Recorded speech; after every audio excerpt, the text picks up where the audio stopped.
by Beck Dorey-SteinMs. Dorey-Stein was a White House stenographer from 2012 to 2017, a stenographer at work in Berlin, 2013, credits Gyarmaty, Visum, via ReduxOn Friday. At a news conference with Prime Minister Theresa May of Britain, a reporter asked President Trump about disparaging comments he had made about her to the Sun newspaper. He denied ever having said them and declared that recordings of the interview would vindicate him. "We record when we deal with reporters," he said. "We solve a lot of problems with the good old recording instrument, do we? We have a problem," my colleague announced in our office the Monday after Mr. Trump's inauguration.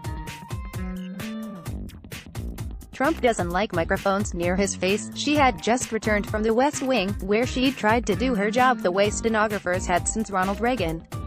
As White House stenographers, we were among the handful of staff members who remained at 1600 Pennsylvania Avenue when the administration changed.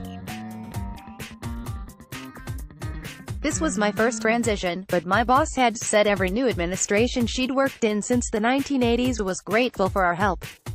We weren't powerful, but we were respected. George W. Bush used to call out, "I love the stenos," whenever he saw my boss, Peggy, or her colleagues. Our job, after all, was to provide a first line of defense against the press by being present whenever a reporter was in the same room as the president. We carried a microphone and 2 recorders at all times, and let them run until the last reporter had left the room, just in case a reporter yelled a question over his shoulder with 1 foot out the door. Should the press actually misquote the president, we were there, armed with an official transcript of what the president did or did not say. But now, we were faced with a president who didn't want to be recorded. Perhaps he didn't fully understand the role of the stenographer.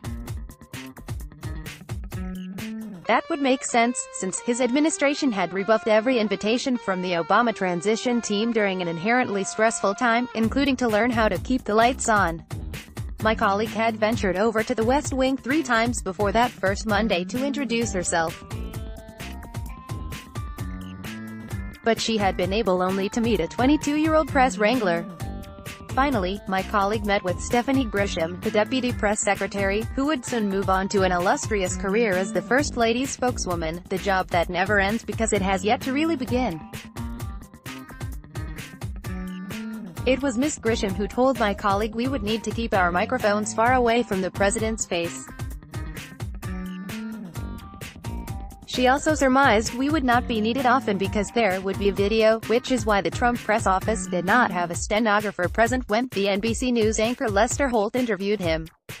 Weeks later, when I recorded the president's interview with Bill O'Reilly, I watched with disbelief as the White House communications director Hope Hicks summoned Mr. O'Reilly to the Oval Office so he could speak with Mr. Trump privately. In my 5 years with President Obama, off-the-record discussions with reporters happened after work hours, not for an hour in the middle of the workday, and certainly not before an interview.